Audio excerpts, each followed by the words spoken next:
Where is it? I know, I'm like, the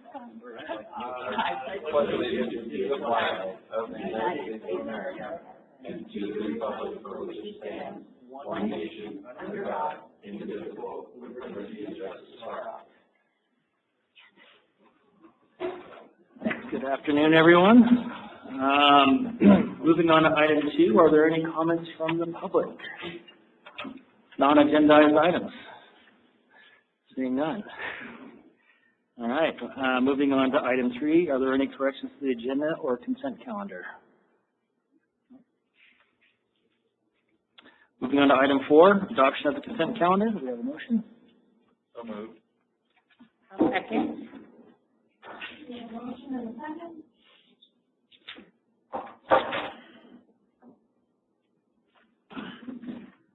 Motion passes unanimously.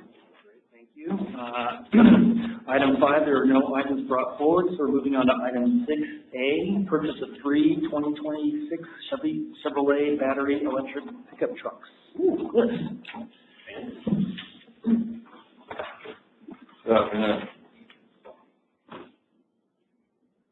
In order to stay in compliance with California's rules and regulations for California Air Resources Board, for every truck we buy this year, we have to replace one with an electric truck. Now, the way the regulation reads is it must be 8,500 gross vehicle weight, 8,500 pounds gross vehicle weight or over, which means the 3/4 ton truck, basically. Seems how they don't really make them for a work truck. They do make electric trucks. Ford and Chevy did. They're 8,600 pounds gross vehicle weight, which we would meet our requirements for this year. There are places we can put these trucks to where they'll be of some use.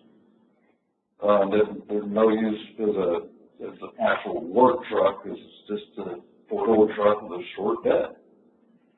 But there's some departments that we have that can give them some use, and they'd be viable for these departments. How long these regulations are going to stay in effect, nobody knows. You know, if we get a new governor this coming year, they might drop all these demands that they've made on us for these vehicles. Because frankly, the technology is not there yet for practical use in the construction type industry. Most all of the vehicles they do have are more tailored to transportation, buses, last mile delivery trucks that just do 100, 200 miles a day. But there's no actual work truck that we could put a utility box on, or even a pickup with an 8-foot bed or anything like that. So what I'm trying to figure out is if we want to stay in compliance, spend an absorbent amount of money on these trucks, or we'll wait and see what's going to happen.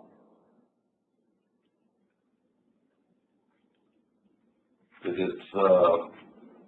the infrastructure isn't here yet for us. It's my understanding that they are working on that. We can, there's several places where we could plug them in at different shops down below, that we have the power for them. But I guess what I'm asking for is some direction on how you'd like to proceed with this. The departments that are intending to use these vehicles are not our normal field crews, correct? Correct. Yeah, engineering,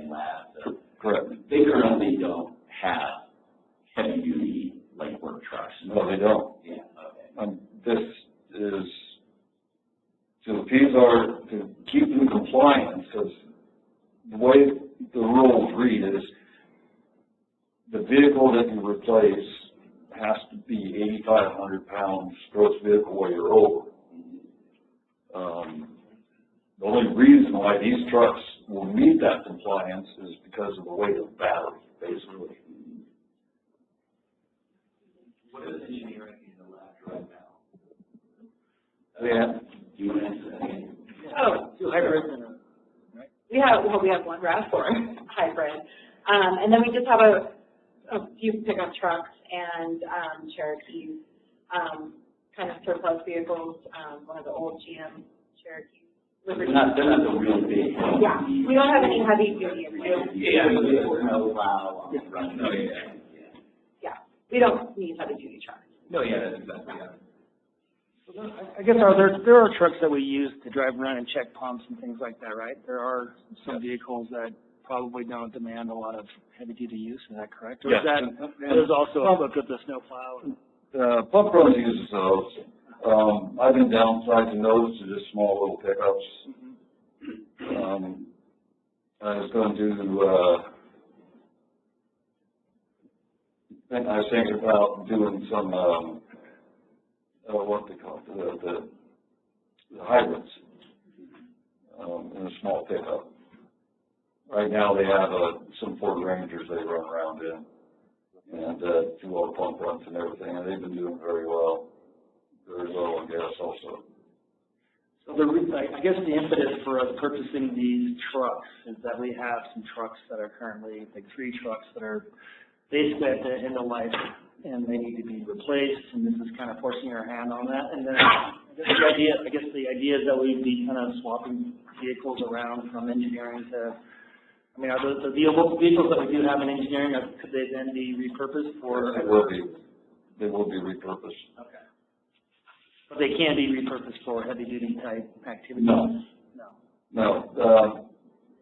What I planned on doing is, they've got several vehicles that are actually surplus vehicles. They've been in the fleet since the 90s. That I repurposed them from a different department.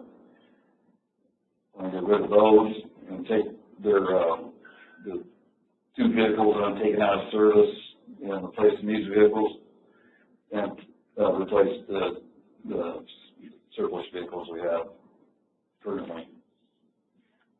I guess for me, I think this is a lot of money for an experiment, but it might be an opportunity for us to maybe explore its application for purposes that perhaps don't require heavy duty, but do get a lot of mileage. Yeah. Like some of the pumps checks and things like that. Yeah. I don't know. I'm just throwing it out there. Well, I guess it's right, kind of your strategy is an experiment, but it's also, it is putting us into compliance. Right.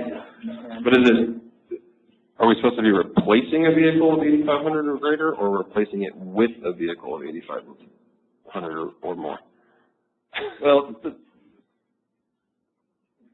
okay, I've got 3 trucks on order right now, that are well over 8,500 pounds DBW. So, in order to stay in compliance, I need to replace 3 other trucks with a vehicle that's 8,500 pounds gross vehicle weight. Okay. So they don't specify what kind of truck. Yeah. Now, Caltrans has been doing the same thing. I've got a report from Caltrans. It's a very interesting report they did last year. Their zero emission inventory is not much. These trucks that I'm asking for today, they have about 600 of them, just because of that reason. They've got one heavy-duty truck, it's not a Tesla semi, but it's a Volvo semi that's electric. And they got several state bed trucks. And if you ever want to get a good idea of the unusefulness of these vehicles in this kind of industry, this is a good report. It was a Zero Emissions Vehicle Infrastructure Report for the Senate. Okay. I guess my one concern is that you said that there's places to plug them at the lower shops, but in the winter, for instance, if we're having people have to go walk down to lower shops to get these trucks off of a charger, Yeah. it's kind of an unnecessary hazard, but. Yeah. Okay. I'm not sure what the timeline is for Yeah. them to get the infrastructure up here installed. That was one of the things that came to my mind as I was reading through your staff summary. It seems like we're not really equipped with the No, we're not. appropriate infrastructure to support these things. In the correct location.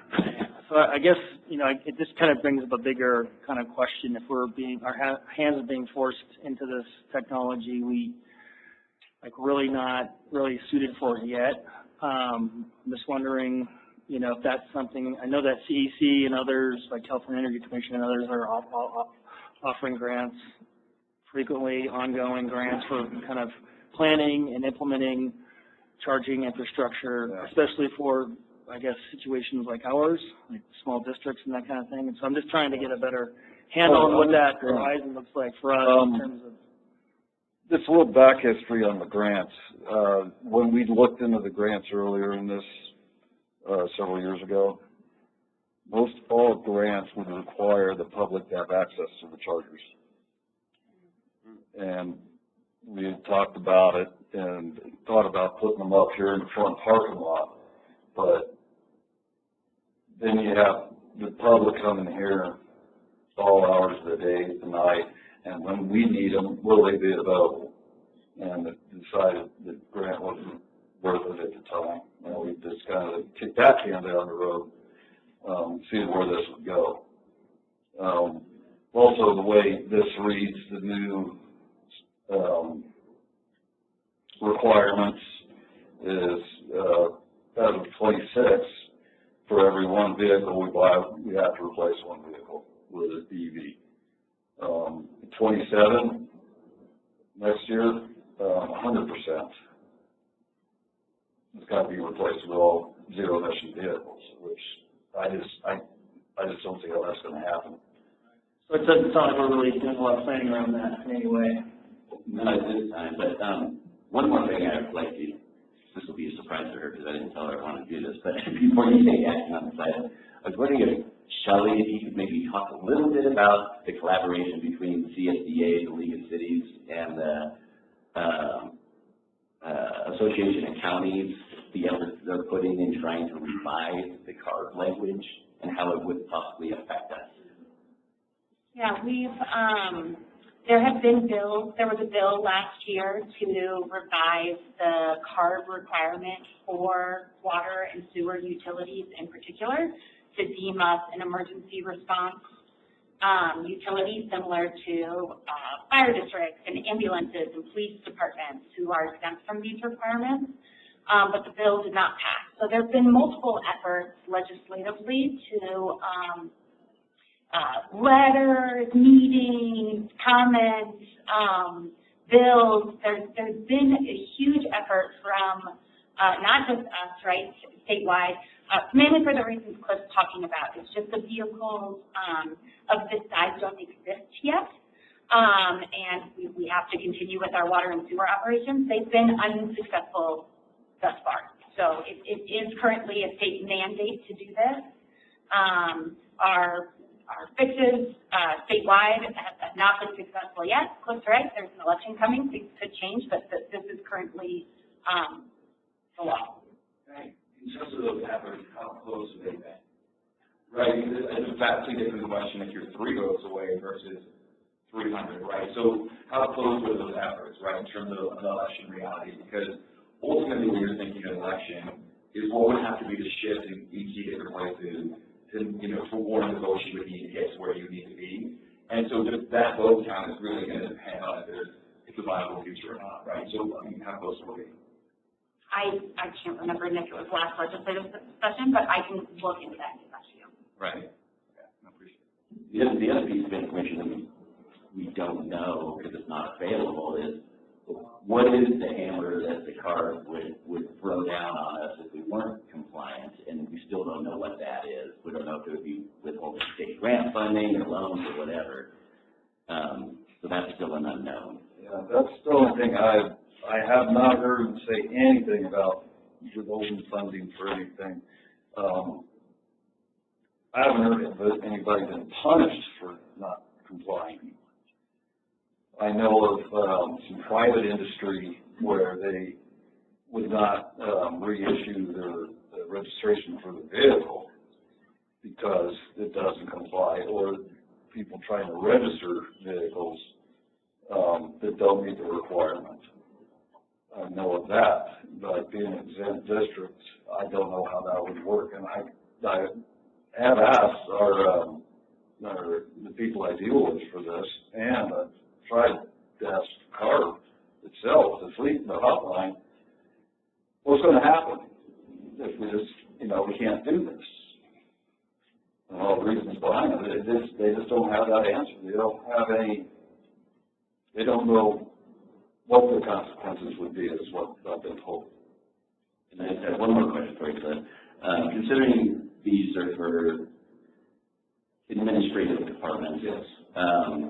What vehicles would you have purchased if you weren't purchasing these?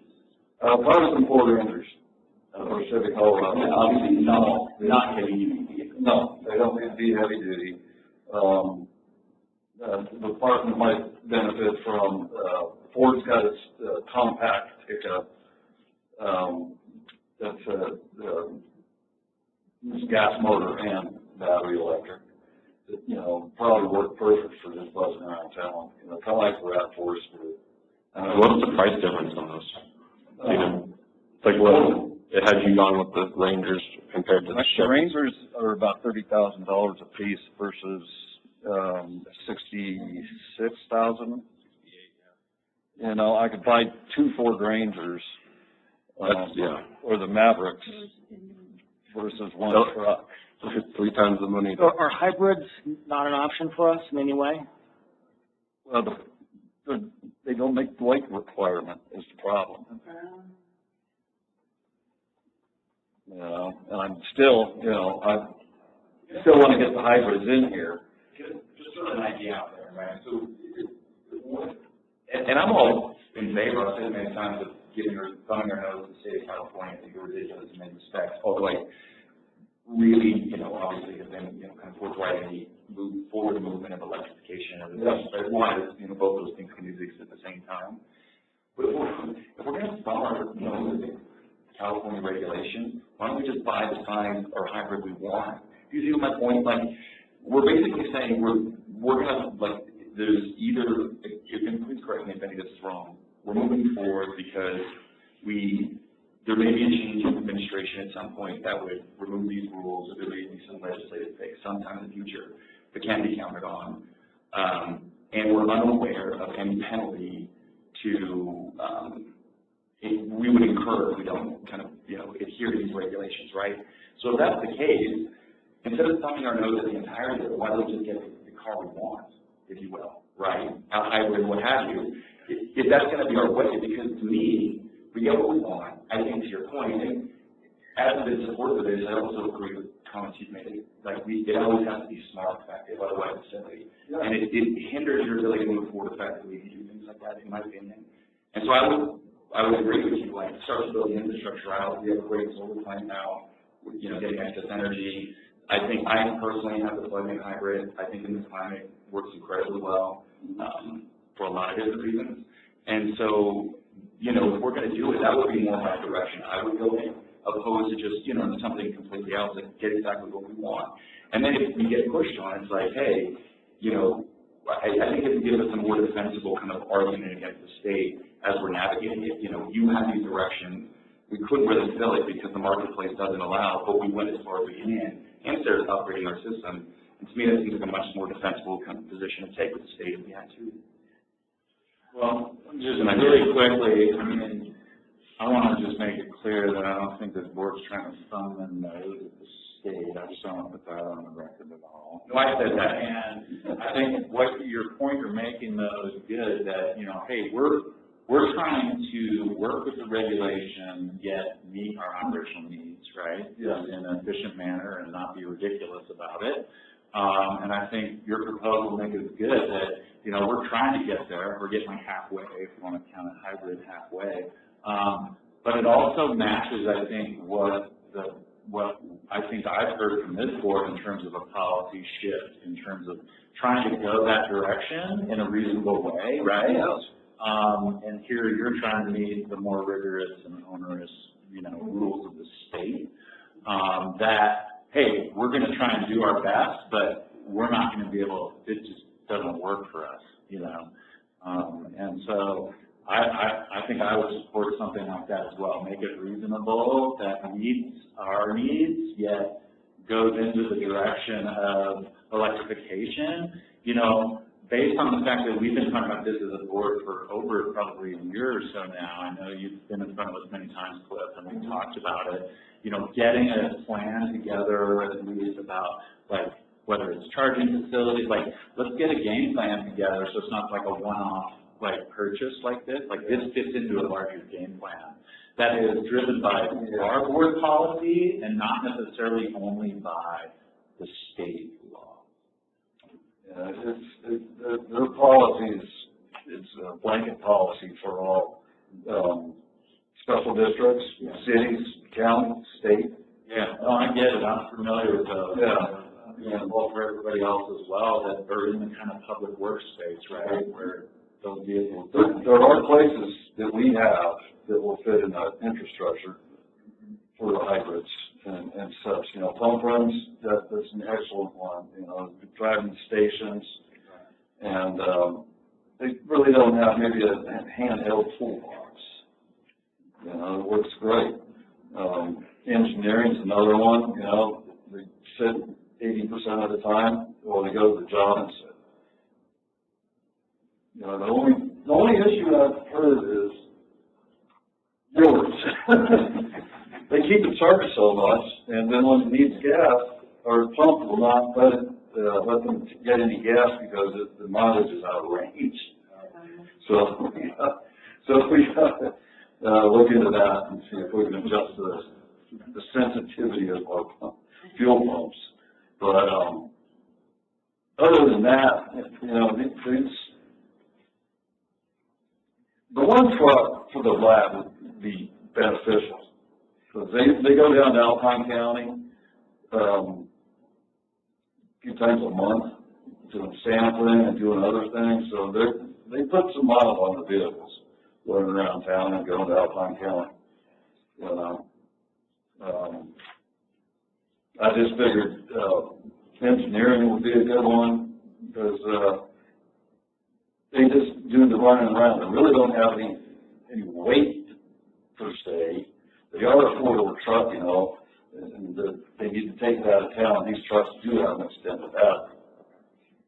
So, but the cost is, I think to me, I'm looking at it as a ratepayer, is this wise?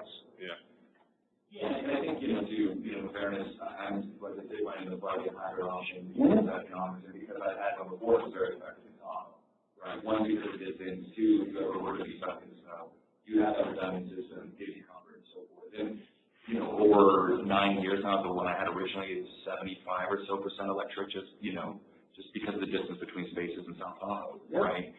And so, that would be in favor, kind of in alignment with moving forward with, whatever vehicle selection we have. Ideally, if the pure electric version is not viable or effective, looking at the hybrid option and then coming back with what that would be, I think that would be a good kind of middle of the road. And I think, in fairness to the ratepayer, kind of threading that needle, we're both as sensitive we can to state mandate, and I think the city's desire, the people's desire to kind of move in that direction while not being foolish with money, right? And so I think that's the best course we can do. And I think it ultimately will lead to a more effective outcome in terms of electrification because it was built on success instead of wish casting.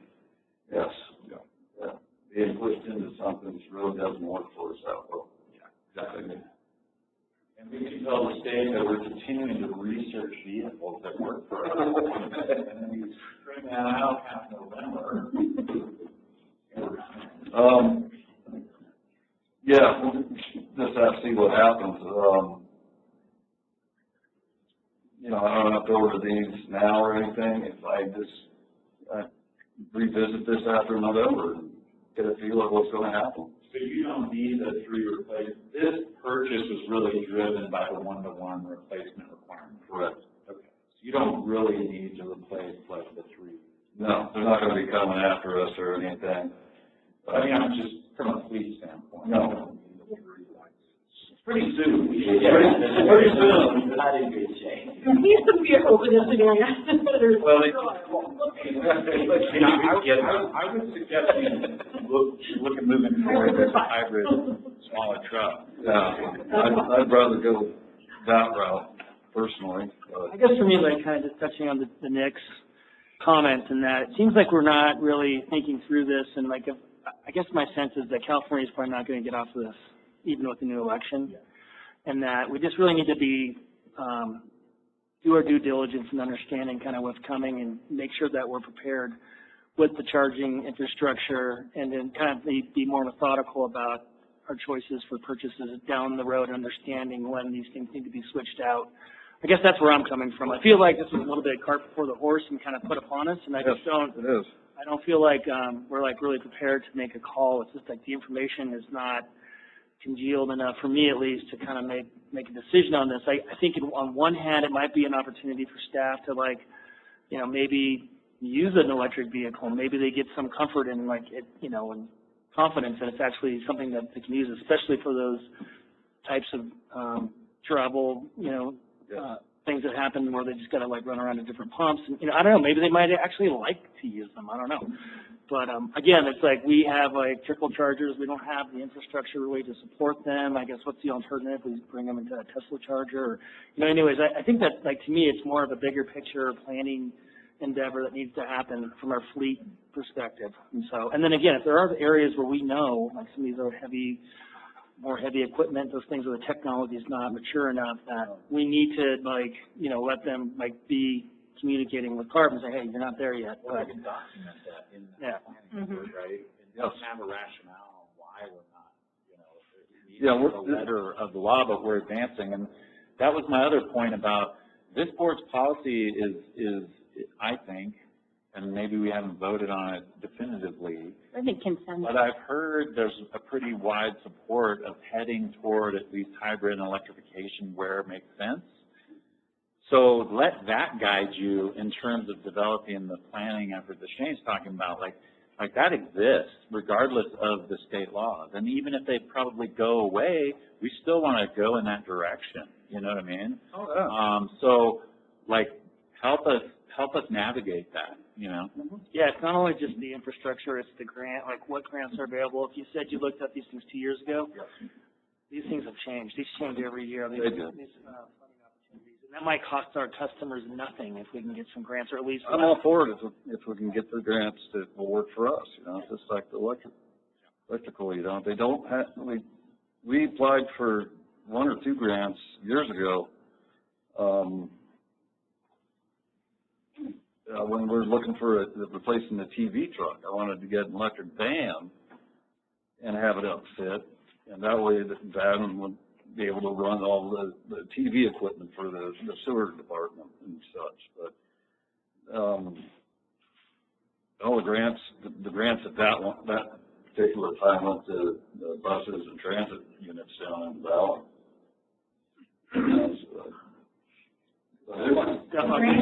Adrian and then Danielle. Adrian and Danielle. It looks like, Adrian, you have something to say? Yeah, I just want to make a And then Danielle, you're next. quick comment on this item.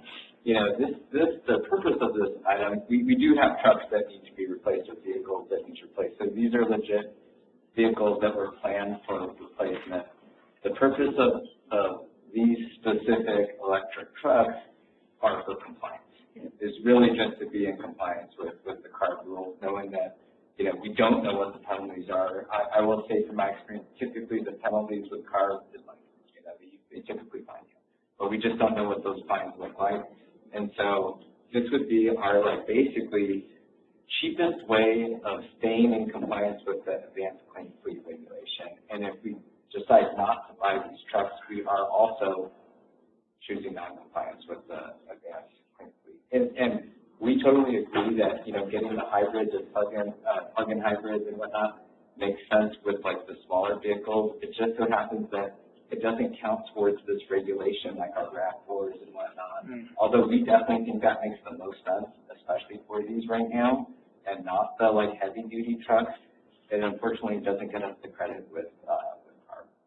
Well, we're continuing to investigate how we can come into compliance with vehicles that were. Sure. We are trying to become compliant. These vehicles that I have on to be replaced are in my current budget to be replaced. And that's why I chose these vehicles for this. Yeah, I mean, I think that, like, even with this here, like, I would like to see that maybe getting like a grant that can cover 25% of the cost or more. You know, I know it's got to be out there. It just seems like California is really pushing us towards this direction. Or they could put the state could change the tariff and let us put 3 megawatts behind the meter system back there like we originally proposed. Yeah. Because then, like, ultimately, you know, why I made the reference to something that was state is what I've always really admired about this district is we put solution and success over, again, wish casting. And so that's how we have to succeed going forward, right? I can't justify 3 times the cost for myself because I knew I could get 75% of where I wanted to go to in an economically feasible way that then I could couple with my solar. And fundamentally, that's exactly what I'm saying we should do here at the district, right? And then I would also say in terms of grants, you know, sometimes when you're trying to get from point A to B, you can't be picky. So when the opportunity comes, I'd suggest you take it in terms of grant funding and electrical charging, or at least those questions be brought to the board instead of some, you know, kind of behind-the-scenes decision-making that we wouldn't advance it. Because clearly we're moving forward with this now, and it would have been a better opportunity to advance it at that time than waiting and now being behind the 8 ball. And so we don't want to be behind the 8 ball next time. And so if there's a grant opportunity that will allow us not to be behind the 8 ball, we should start advancing that as quickly as we can. Not to say that there is, but just in case it appears in the future. Can I speak about the grant opportunities that are currently available? So in speaking to what Cliff mentioned about we actually did receive a grant for a charging station tax. What was communicated to me was that while we received funding to pay for the charger, which is approximately $7,000, the installation of such charger would have cost closer to $20,000. So I believe that was why we didn't move forward with that. There is funding available for these types of vehicles right now in the form of an HVIP voucher. Now, Adrian and I talked about this. Unfortunately, the Chevrolet does not qualify for that voucher. The Ford and the Rivian do, but I understand from Adrian that the Fords are not currently available. So maybe that wasn't an option. There is funding and a lot of support out there for fleet transition plans, and this is something that I have been talking about since I started and requested, you know, that we could maybe move in that direction because Andrea and I have spent a lot of time discussing it and her experience working at the school district and trying to transition that fleet. And it's very difficult to apply for funding when you don't have a path forward for how you're going to implement the project. So that's where that planning effort, I feel, is extremely important. I would also say that I'm glad that Adrian spoke regarding the requirement of CARB because it does make me a little nervous to think that we won't be complying with the regulation and how that might impact additional grant funding in the future. I would like to add, we do require our vendors to be compliant with CARB to bid on any of our projects as part of our paperwork. That's all I think is what they say.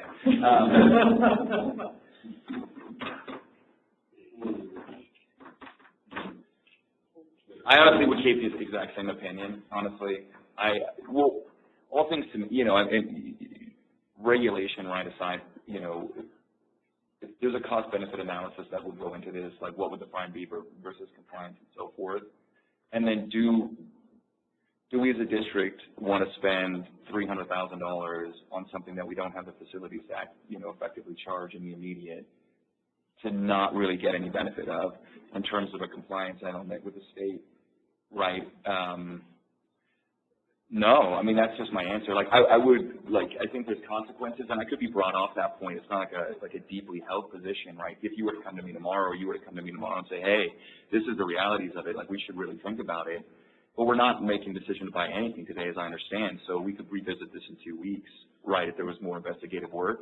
And so my thought would be at least we kick it down the road to see what the implications are. And if, you know, if we're feeling good with it, maybe we go with the option we discussed previously. But if they're more severe, then we look to revisit, but then do it, to your point, in a more holistic way maybe they continue to kick it down the road and say, hey, we're doing this in combination with this funding we're looking to advance in terms of transition planning and so forth, right? So at least if we're going to do it, it's going to be done effectively at some level, opposed to just in a haphazard manner where, again, we have trucks sitting that we can't charge. It's just, yeah. Can I ask a quick question? So, again, to me, it's like a timing issue in terms of compliance. So you're buying 3 heavy-duty work trucks, right? And this is the one-to-one replacement for those. Is the requirement that you are not allowed to accept delivery of the 3 initial vehicles until you get, okay. So that was my point about trying to say, look, we are looking for that one-to-one replacement for like, that would be my direction from maybe a recommendation from the board action, is to direct staff to continue to evaluate compliant vehicles that work for us, you know, and we'll see when you can come back with that. You know, I think it would be nice if we had a fleet transition plan that was mentioned. I think that's probably something else we could add to that direction, because if there's funding to do that, great, but even if there's not, I think it's still something we need to do to give us, like I said, some guidance. As you've been hearing, like, you know, if we're going to get pushed into buying certain vehicles, then we don't even have the charging infrastructure, you know, it's a little cart before the horse. But I guess, like, it seems to me like they're not really replacing those heavy-duty vehicles. They're not, in fact, doing that. We're actually just moving the chairs on the desk of the, you know. But it meets the requirements. Real quick, what it was we bought 3 vehicles. Yeah. One of them was a valve exercising truck. Another one was F-250 we just replaced. The other one was a bucket truck. So those are the 3 like heavy pieces of equipment that we have already purchased and have. Sure. And then these are the like 3 that would like, you know, be the 50-50 split. Right? Yeah. It stops at. That's part of the story. Got it. There's no sunset. So if there's no definitive endpoint, seems like we could kick this off a little while. Yeah. Technically, we keep talking about out of compliance. Technically, I believe we have until the end of 26, so we have until January. But like you said, these are trucks that we bought 3 trucks. We needed to replace them with 3 electric ones. That's why Cliff did the research to come to you today. But there's nothing that says we can't wait. And as long as it comes down to it in November or so, that we're, you know, there's a chance we could get in trouble or we know more about what's going on. As long as they're purchased or in the movement before the end of 26, I think we're fine. So this isn't a decision where if you don't make it now in 2 weeks, we're going to be out of compliance. We have till the end of the year. Maybe, you know, what would be helpful is if you could, you know, look to some future agenda, you know, the ground opportunities, you know, as you look more into transition planning, you know, infrastructure movements and so forth, right? And so we can at least get some grounding on that, and then, you know, look to the advancing of the full transition fleet planning. And then to your point, you know, I think a better understanding of the non-compliance kind of impacts would be helpful. And then, you know, then I would think we'd also better informed in terms of our infrastructure ability to kind of service these trucks before we would make a decision and potentially give ourselves some more freedom by the end of the year. So I think that makes sense to me. If I may say something, so I know Danielle alluded to it, it was my experience at the school district. Getting the infrastructure in place takes an extremely long period of time. I know we have the slow chargers now. I don't know enough about the technical aspects of those can be converted to fast chargers. I know chargers are very specific. It's very complicated, very time consuming. So if we're going to look at getting these electric vehicles within the next year, my recommendation would be we need to start on infrastructure now as well, because it is very time consuming. I think it took the school district, granted it was during COVID time too, about 4 years to get everything in place. So we got to get a new transformer to be able to charge everything. So it is very, very time consuming.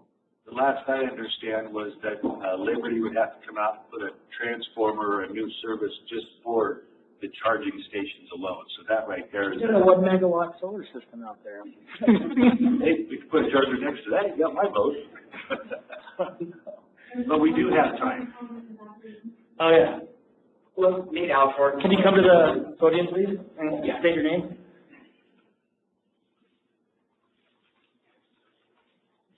And are you talking on a specific item? I am. This is item A. I'm Nate Alcorn from Alcon Construction and Engineering, a vendor of the districts, and I deal a lot with the ARB and the DOORS compliancy.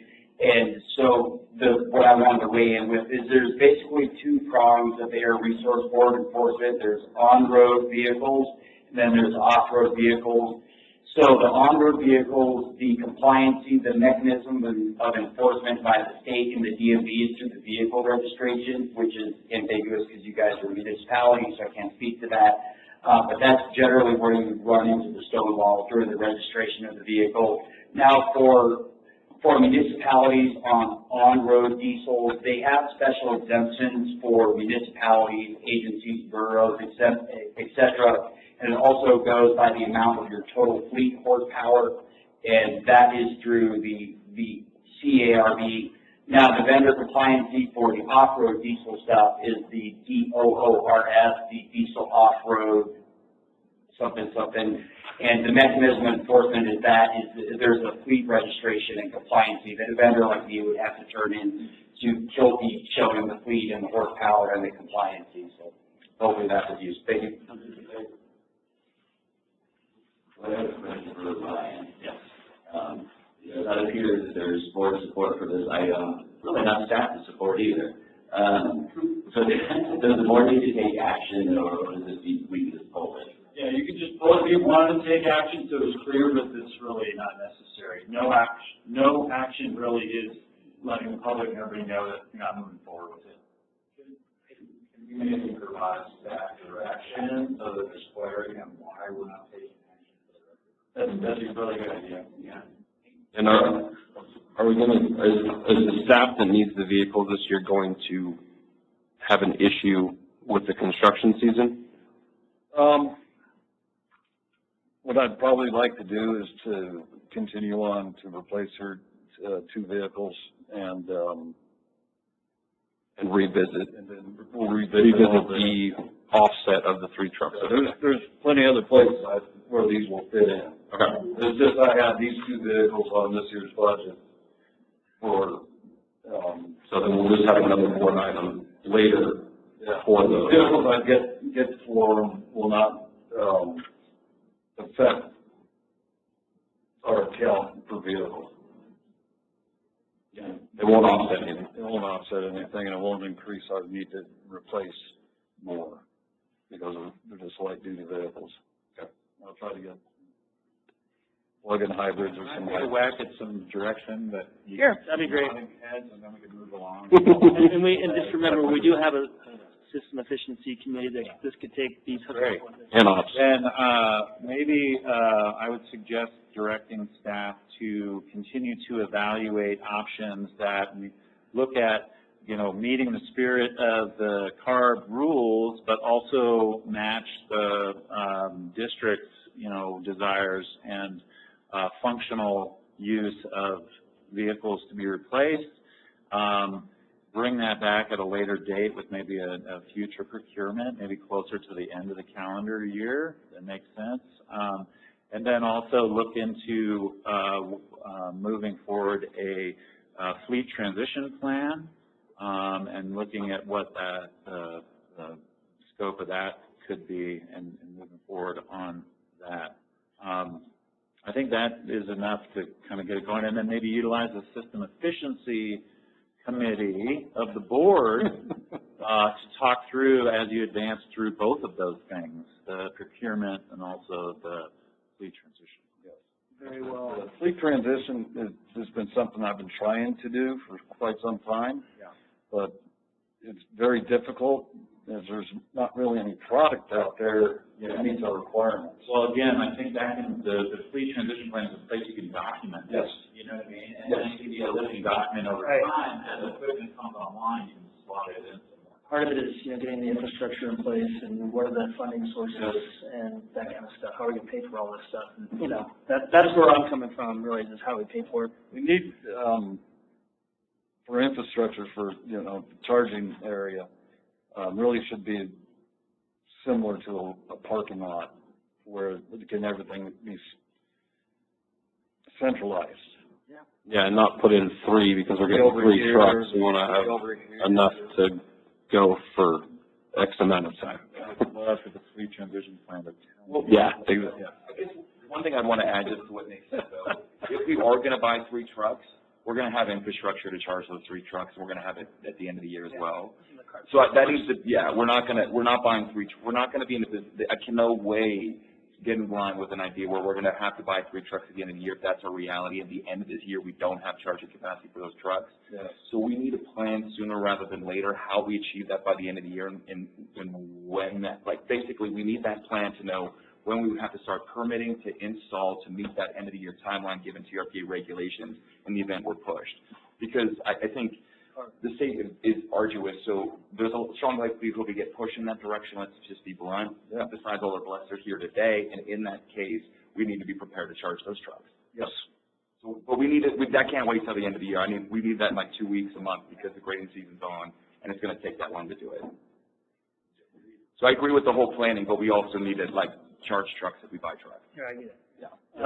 Yeah, and I guess when we did purchase those trucks earlier, I guess it would have been good to know that there was a certain hook from CARB that was going to force their hand on some of this stuff, but just, that wasn't something that was revealed as part of this presentation, so. Anyway. I think it was brought up. I thought I remember that like we're buying these because it's fitting the need, but we're not hitting the CARB point, and that would come at a later date. Our rule is not a surprise. No. Yeah. So you got what you need? I think that's good. We're going to pass on 6A and kind of work on that a little bit more, and I think we're good. Yeah, thank you, Cliff. Actually, when in the agenda review, I saw this, and I suspected it might have been leading itself to a much longer conversation. So we actually kind of stick around it. But thank you. We need to have this conversation. All right. Well, thank you, Cliff. All right, moving on to 6B, Sunset and Tanglewood well drilling. Mark. All right. Mark Fielos, Water Resources Manager. I'm here today to ask the board for authorization to bid and to adopt the plans and specs for the Sunset and Tanglewood well drilling project. This is phase 1 of a project that will increase our water supply by 3,000 gallons per minute in the state line zone. That'll eliminate an existing firm capacity issue, and it'll help us start to deal with our pressure issues that we have on the west side of the zone there. And so this involves the drilling, installation, and testing of the well only at both of these sites. So it's not going to be including the well house or the control building or the integration into the system. It's just drilling and testing of the well. So over at Tanglewood, you guys are aware of that project. We had a successful test well drilled last summer. We've been working on a preliminary design with a consultant, and we think that we can get 2,000 gallons per minute out of that well. Over at Sunset Well, Sunset was actually next up for our well asset management program, where we rehabilitate 1 well per year. But upon inspection, we found that there's some design flaws in the very small well house there that have led to extensive corrosion of the mechanical and electrical equipment there. After reviewing that, we've determined that that well is basically a tear down and a replacement with a new well house. So we're working with the landowner there to get some additional land rights so that we can expand the footprint of that site there. And we actually did a 2014 analysis with West Yost, where we determined that we could increase the casing diameter of that well and increase the capacity. And so the plan there is to increase the capacity also to around 2,000 gallons per minute, depending on the results that we get while we're drilling. And so yeah, the basic schedule for this is we could potentially advertise for construction bids tomorrow. We would have about a 1-month bid period.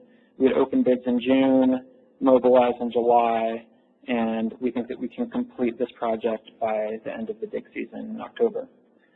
After that, we would move on to engineering design of the well house, replacement at Sunset and at Tanglewood. That would take about a year, so we're looking at around like a 2028 construction for the actual integration of the system. And the engineer's estimate for this phase of the project is $1.8 million, and I'm happy to answer any questions if you have any. Any questions from the board? No. So we'll be seeing you again for more details on the design and all that kind of stuff. Is that correct? Yep, you will, for the well house portion. Yeah. And then we still have some work to do on the Sunset side in terms of land. Yeah. So we're working with the landowner right now. They're actually great to work with.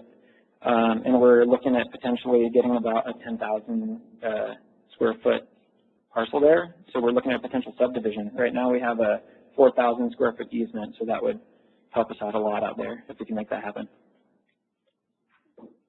Okay. Any other questions or comments from the board? Are there any questions or comments from the public? Seeing none, what would you like us to consider? Adopt plans and specifications for the Sunset and Tanglewood Well drilling project per Government Code 830.6 and authorize staff to advertise construction bids for the Sunset and Tanglewood Well drilling project. So moved. Thank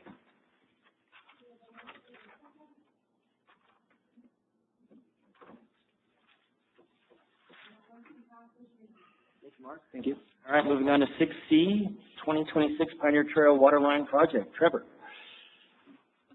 Good afternoon. Trevor Coolidge, senior engineer. First, I want to start with an exciting update. If you look through all the attachments on page 373 of Volume 2, a fully executed amendment to our special use permit from the U.S. Forest Service. So I just wanted to start with that. That's true. Pumping those out lately. Yeah. Since we're having difficulty at Baldwin, right? It's not on your side. No, you didn't bring it down.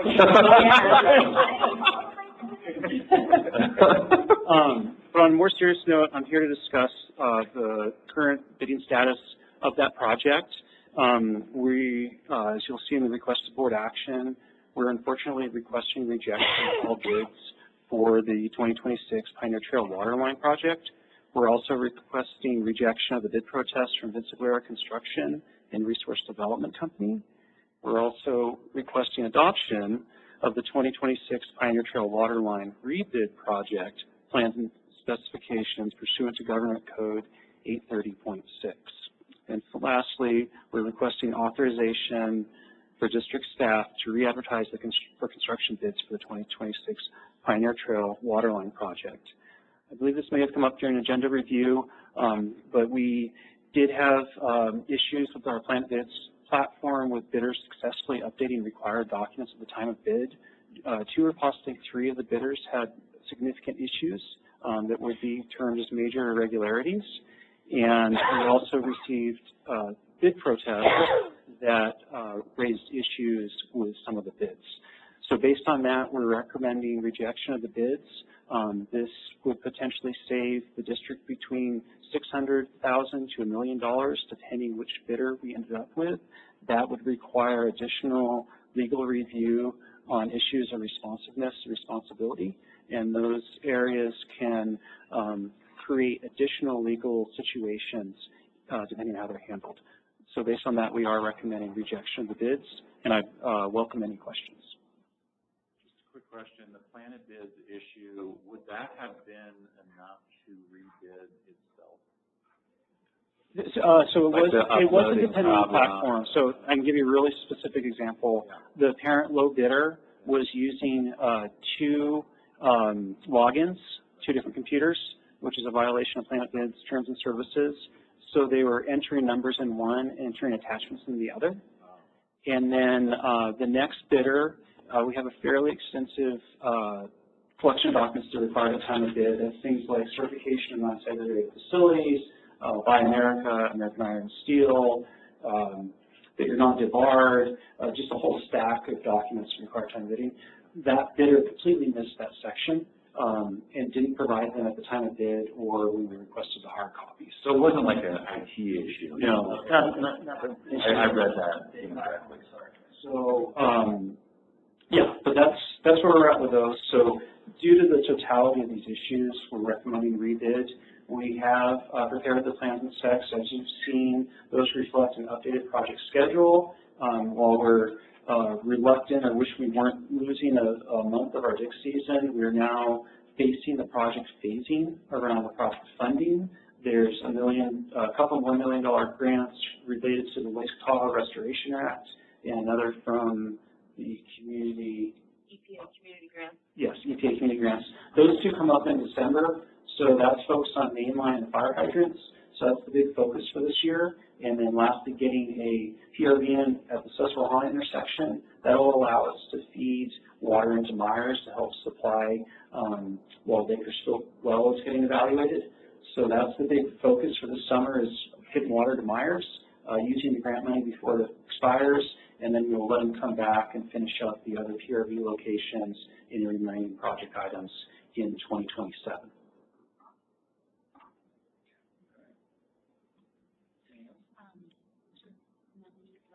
Yes, we have comments that have been asked to be read into record from Nick Stephens at Resource Development Company. We would like to say that we maintain our stance on the matter that it would be in the best interest of both the district and the taxpayers to award Pioneer Trail to Resource Development Company the lowest, most responsive bidder. It is important to ensure the board has a clear understanding of the cost and the schedule impact associated with rebidding, as well as the value our bid provides, as it is competitive, under budget, and responsible. Resource Development Company has a long-standing and positive working relationship with the district, and we value the opportunity to continue delivering a successful project. Given the history, rejecting a complete responsive flow bid introduces unnecessary risk and is inconsistent with the principles that typically guide the district and the integrity of the district. Can you speak to the other budget comment? I'm not a construction contractor, but my engineer's estimate was $7.1 million, and so that's what they're referring to. The apparent low bid, before issues were raised surrounding the bid, was $6.2 million. Well, I think you've documented why and the rationale for rebid, and I'm satisfied with that. I appreciate the comments, but I'm satisfied with rebid. I guess I am as well. I just wanted to confirm with Ryan if we're all above board on this one from a legal standpoint. Yeah, we did talk about this previously in our legal review meeting. Yes, you always have the ability to reject all bids. In fact, that's usually the safest way when there's ambiguity and some complexity like there is here. Reject bids and start over. That's definitely a legal compliant way to go. Any more comments or questions from the board? Any more? Are there any comments from the public? Seeing none, what would you like us to consider? I'm requesting that the board first reject all bids received for the Pioneer Trail Waterline project. 2, reject the bid protest from Vince Aguirre Construction and Resource Development Company.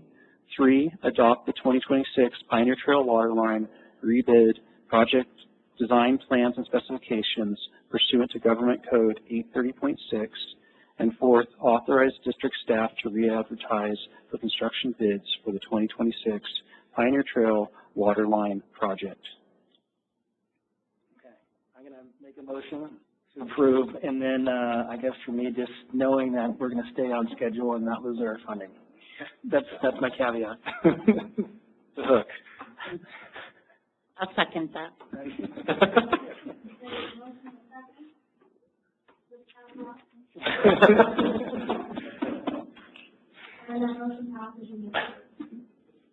Thank you, Trevor. All right, moving on to item 6D, City of South Lake Tahoe Reimbursement Agreement, 2026 Road Rehabilitation Project. Brent. Good afternoon, Brent Malinowski. Today, I'm requesting approval of a reimbursement agreement with the City of South Lake Tahoe for district facility work associated with the city's 2026 road rehabilitation project in an amount not to exceed $255,281.25. So this city's paving project this summer, this is part of the annual paving we have, is going to be focused on Johnson Boulevard. They're doing overlay on that. And then major restoration work on Black Avenue, San Francisco Avenue, Modesto Avenue, Sacramento Avenue, and Oakland Avenue in the Alfalfa neighborhood. So those are the big paving areas, and the work that they request reimbursement from us on is primarily mowing and raising a biome. So that's our manholes and what valve boxes. They lower them, they pave over them, and then they jackhammer them back out, raise them, and concrete around them. So we're obligated to pay those costs in the city right away. And then, also a small portion of this, about $40,000 of it, is they're gonna take care of the final paving on that water line work that we did last fall in Sacramento. That was that urgent water line where we realized it was really shallow, and we got that lowered, using flexible construction last year. We just did temp paving, it was in October, November, so, the city's typically in that neighborhood, they're gonna take care of that for us, and actually came in with really reasonable cost for that work. So this cost does also include 25% contingency, so if there's any, over quantity, mismatch stuff, it's all covered in this one. Do we have any infrastructure in Johnson Boulevard or anything like that that we take care of while they're in there? That road is. They're just doing an overlay, Yeah. so we've been Something talking. we can do while they're in there? Yeah, we've been talking to them. They're going to do a complete streets on Johnson in the future. They just don't have the funding yet. So we're trying to partner with them so that when they do that full project, we can take care of our infrastructure in that road. I definitely appreciate the reimbursable agreement approach. It shows that we work well with our partners, including the city. And I know the city, there's been a lot of press on the city's rehab project, and the good thing is they mention our contribution. I think that's important. So it's working as intended. It's efficient and a good way to go. So thank you. Any more comments or questions from the board? Is there any comments from our public? Seeing none, which level to consider? Approve reimbursement agreement with the city of South Lake Tahoe for work performed on district facilities related to the city's 2026 road rehabilitation project in an amount not to exceed $255,281.25. So moved. Second.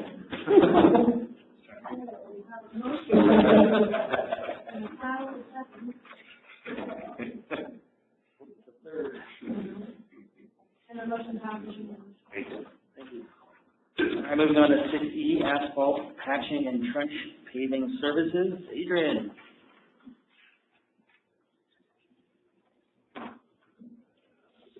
Good afternoon, Board. I'm here to request award of the asphalt patching and trench paving services contract. We make patches in our asphalt here in town when we're doing leak repairs, new services, blow-off installation, fire hydrants. So this is an annual contract that we do. We did bid this project out, and we received 6 bids ranging from $328,525 to $789,400. We did receive a bid protest from the second bidder. And after some discussion with the lowest apparent bidder, they ended up withdrawing their bid. And so I'm here to request that we award to the second lowest responsive and responsible bidder, which was, a difference of $3,600 between the 2 bids there. Any questions? I gotta know why they pulled out. They just So underbid. Sorry. Sure. So the protest was in regards to the low bidder being responsible, and we've worked with both of these contractors in the past, and the second bidder was our contractor last year. The lowest bidder was our contractor the 2 prior years, and it has a long history with the district. However, the last time that contractor had the bid, we were left with a lot of patches that I think you guys were aware of, and kind of left us in a tough situation last year. And last year we got completely caught up with the patches in both the city and the county. And so just after some back and forth discussion with the lowest bidder, they decided to withdraw their bid. But we are not saying that, that bidder can never work for us again, in no means. But after some back and forth, they decided to withdraw. I'm wondering why. Is there contingency baked into this one in case things need more from them, or do we need to come back for an amendment, or? Well, so the bid here that would be awarding is $332,125. There is some contingency for a few very specific items, like if the asphalt is thicker than anticipated. So say county is typically 3 inches and the city's 4 inches. So if we go on, it would probably be Pioneer Trail. I could give an example. A couple of years ago, we did some work there, and the existing asphalt was 13 inches. Wait, 9 inches, I believe it was. And so when you find that thicker than normal, you have to replace it with to match the existing. And so we do have a line item for that contingency. And the other contingency line item we have is for miscellaneous concrete work. Like say we get into somebody's concrete driveway or like a sidewalk, and we don't really, have for sure what that cost would be. We would negotiate that with the contractor. And so I believe we had $10,000 for each of those available. Yeah, but our budget is $600,000 for this next year, so we are well under budget at this point. Any comments from the board beyond that? Are there any comments from our public? Nate? No, you're good? All right. What would you like us to consider? I'd like to award the asphalt patching and trench paving services project to the second lowest responsive and responsible bidder, Alcon Construction and General Engineering, Inc., in the amount of $332,125. You have a motion? I'll make a motion. Second.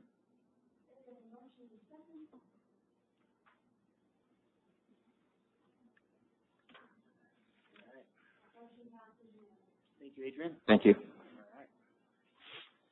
Okay, moving on to item 7, standing and ad hoc committee and liaison reports. Ms. Exline. We didn't have a meeting, but just in for the efficiency committee, I believe Liberty's moving forward with their new rate case.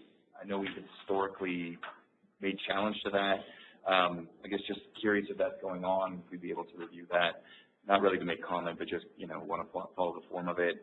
And so that, and then just also, I guess, to reiterate that we're going to be bringing back the fleet transition plan to that committee, then to the full board going forward. To answer your question, yes, we are still one of the 5 large customers that are part of the A3 coalition that work with Jeffrey Inge, and he just monitors all the rate increase requests submitted by Liberty to the commission. And I expect that we'll have some sort of analysis from him soon on this most recent request. And I just wasn't sure what the timeline was, and I saw some emails today, so I wanted to reference it. I do appreciate that. I just want to thank staff, Shelley, Maddie, everybody that put together that great ribbon cutting ceremony. I thought it was really well attended, and I think it went over well, and I think the press was really well. Recognized our staff for all the hard work that they put into it, and so I just want to say thank you for that. And then also note that we did participate in the budget workshop on the 29th of April of that same day. So anyway, that's what I have to report. Nick, you got anything? No, I've been off the hook here for Eldorado Water Agency. We do have a meeting next week, so okay. Report next week. Great. Okay. Anything else? Moving on to item 8, board member reports. Solar event development. Solar event was awesome. Everybody at Earth Day too, and and tonight the expo. Who's going to the expo? Summer party tonight. We know. I have a prior engagement. It looks like fun. But and reports. I just needed sunscreen for that event. The sun was out. Oh man, it was a great day. Caught it good. It kind of came together nicely. All right. It's peeling now. Okay. Moving on to item 10, general manager report. Oh, excuse me. I'm sorry. 9A, legislative update. Shelley. Sorry, that's Shelley.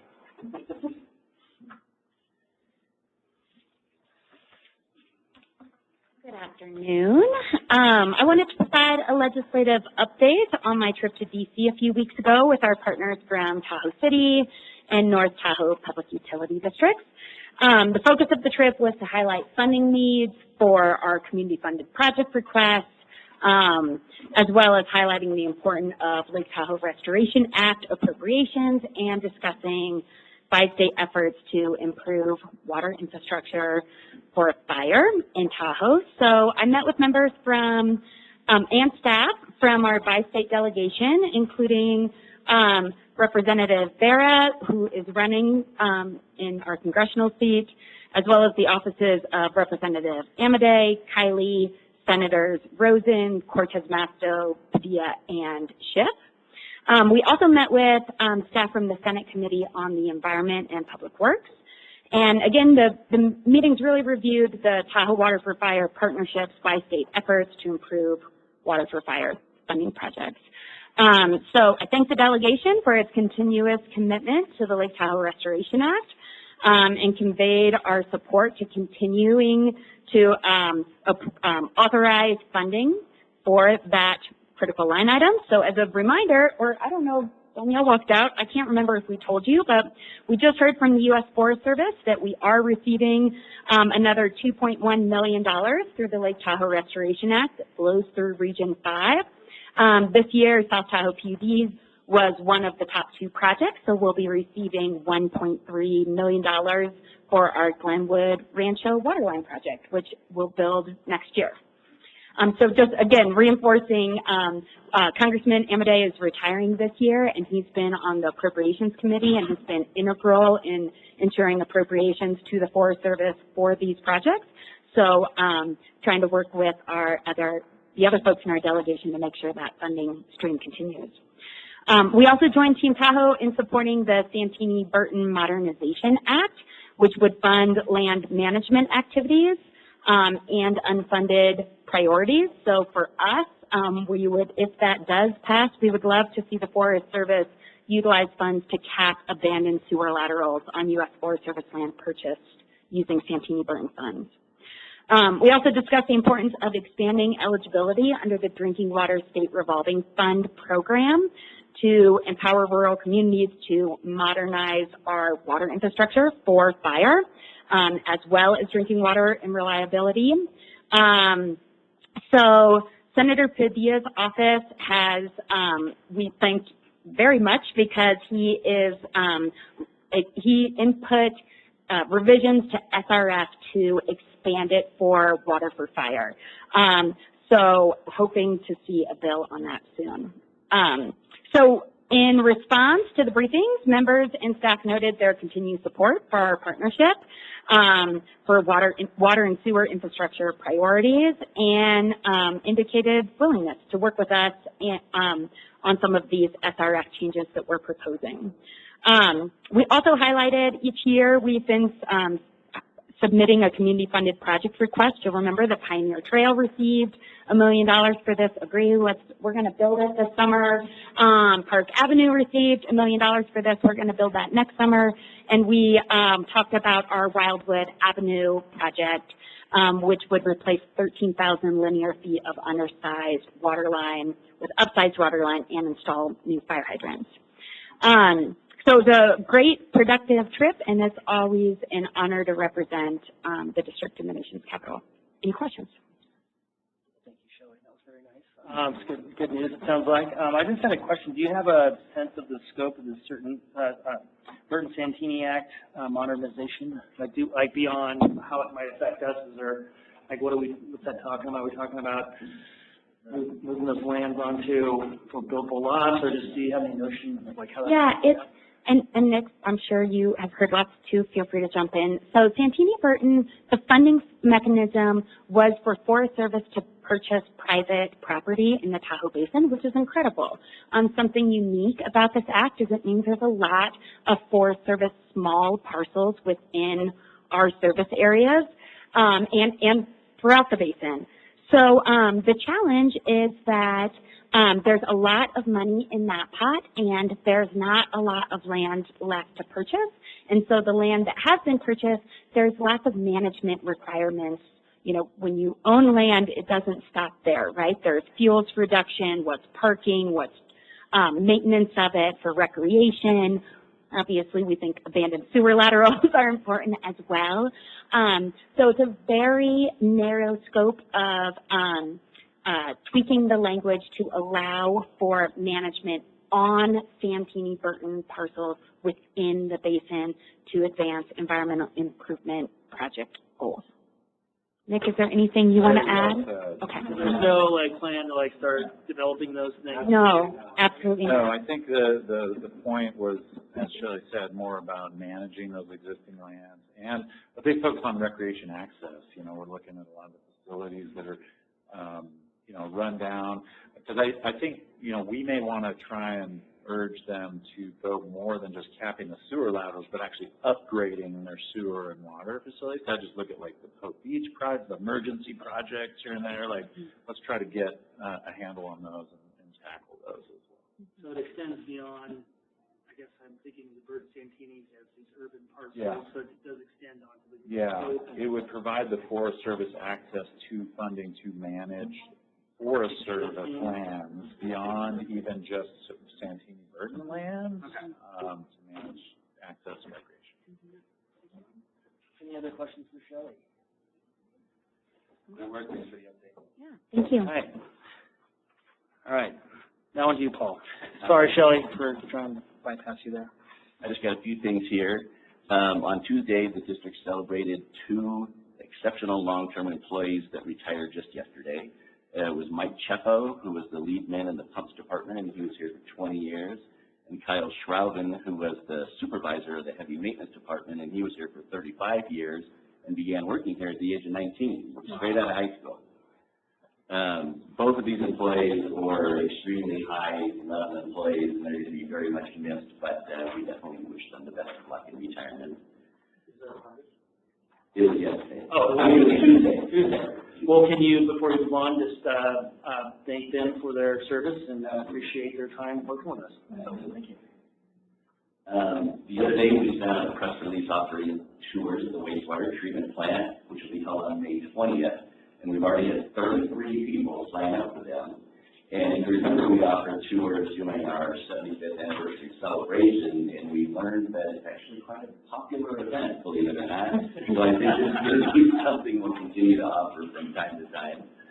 As long as you're pointing out the RAS project and the some of these can you do that? We talk about this crumbling infrastructure.